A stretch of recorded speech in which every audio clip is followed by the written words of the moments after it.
Assalamualaikum warahmatullahi wabarakatuh. Sahabat beriman, salat adalah perkara yang wajib yang harus dilakukan seorang muslim. Salat adalah salah satu faktor yang terpenting. Apakah seseorang hamba akan masuk ke dalam surga atau masuk ke dalam neraka? Tahukah sahabat beriman, salat adalah hal yang pertama yang akan dihisab atau yang akan ditimbang di hari kiamat nanti.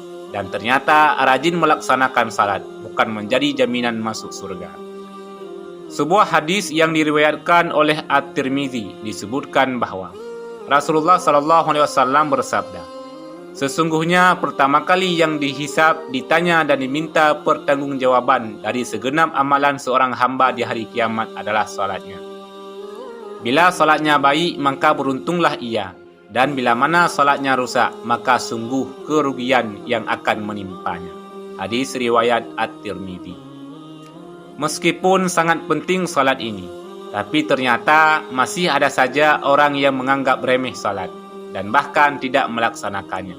Bahkan sebagian orang mungkin tetap melaksanakan salat, namun terpaksa karena menganggapnya adalah sebagai rutinitas. Hal-hal seperti inilah yang membuat orang-orang rajin salat tapi bisa masuk ke dalam neraka. Bagaimana bisa orang yang salat namun masuk ke dalam neraka? Berikut penjelasannya mengenai golongan orang-orang yang rajin salat tapi bisa masuk ke dalam neraka.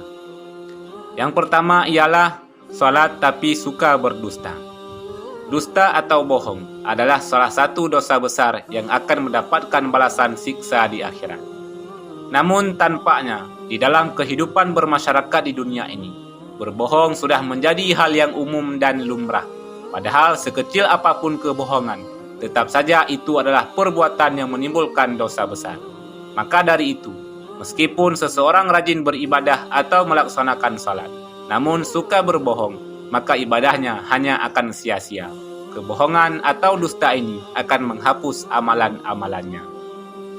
Lalu jika seseorang tersebut mati dalam keadaan belum bertaubat kepada Allah, maka ia akan dimasukkan ke dalam neraka jahanam. Di dalam Al-Quran surah An-Nahl ayat 105, Allah Subhanahu wa Ta'ala berfirman, sesungguhnya yang mengada-ngadakan kebohongan hanyalah orang-orang yang tidak beriman kepada ayat-ayat Allah, dan mereka itulah orang-orang pendusta. Mungkin sahabat yang beriman sudah tahu bahwa bohong adalah salah satu ciri orang yang munafik. Maka dari itu disarankan untuk menjauhi tindakan dusta tersebut. Kemudian yang kedua, salat tapi masih suka minum minuman keras. Minuman keras adalah segala jenis minuman yang memabukkan. Sebagian orang muslim mungkin masih ada yang melakukannya. Nah, inilah salah satu yang merusak daripada salat. Rasulullah SAW pernah berkata bahwa minuman keras adalah induk dari segala macam kejahatan. Maka dari itu, beliau melarang orang-orang untuk mendekati, apalagi meminumnya. Minuman keras atau khamar haram hukumnya jika diminum oleh umat Islam. Dan jika itu sudah dilakukan, maka disarankan untuk bertaubat dan memperbaiki salatnya. Lalu yang ketiga ialah salat tapi masih percaya dengan dukun. Dukun diketahui adalah seseorang yang bisa mengerti perkara gaib dan hal-hal yang tersembunyi. Dan orang-orang yang salat, namun mempercayainya, termasuk golongan yang akan masuk ke dalam neraka. Hadis riwayat Imam Muslim pernah menjelaskan bahwa orang yang mempercayai dukun, salatnya tidak akan diterima selama 40 hari. Percaya dengan dukun juga dikategorikan sebagai orang-orang yang berdosa besar. Karena hanya Allah Subhanahu wa Ta'ala yang mengetahui segala sesuatu. Percaya dengan dukun dan benda pusaka adalah tindakan musyrik. Karena dukun adalah orang yang bersekutu dengan syaitan.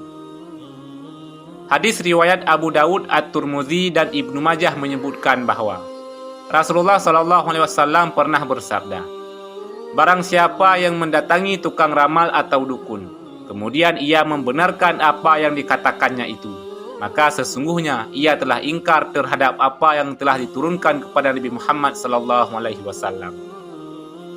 Kemudian yang keempat ialah salat tapi masih suka bergunjing.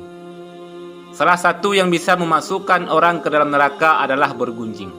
Bergunjing artinya membicarakan kejelekan orang lain. Di dalam Al-Quran disebutkan, "Hai orang-orang yang beriman, jauhilah kebanyakan berprasangka atau curiga, karena sebagian dari prasangka itu adalah dosa. Dan janganlah mencari-cari keburukan orang, dan janganlah mengunjing satu sama lain." Adakah seseorang di antara kamu yang suka memakan daging saudaranya yang sudah mati? Maka tentulah kamu merasa jijik kepadanya. Dan bertakwalah kepada Allah. Sesungguhnya Allah Maha Penerima Taubat lagi Maha Penyayang. Quran Surat Al-Hujarat ayat 12. Kemudian yang kelima ialah orang yang salat tapi mengabaikan anak yatim. Orang yang salat tapi mengabaikan anak yatim adalah termasuk golongan orang yang mendustakan agama dan bisa masuk ke dalam neraka. Dijelaskan pula dalam Al-Quran Surah Al-Ma'un bahwa orang yang salat namun tidak menolong orang miskin, mengabaikan anak yatim, dan tidak mau menolong sesama adalah termasuk orang yang celaka. Itulah para sahabat, 5 golongan orang yang rajin salat namun bisa masuk ke dalam neraka. Namun perlu diingat bahwa orang yang salat saja bisa masuk ke dalam neraka.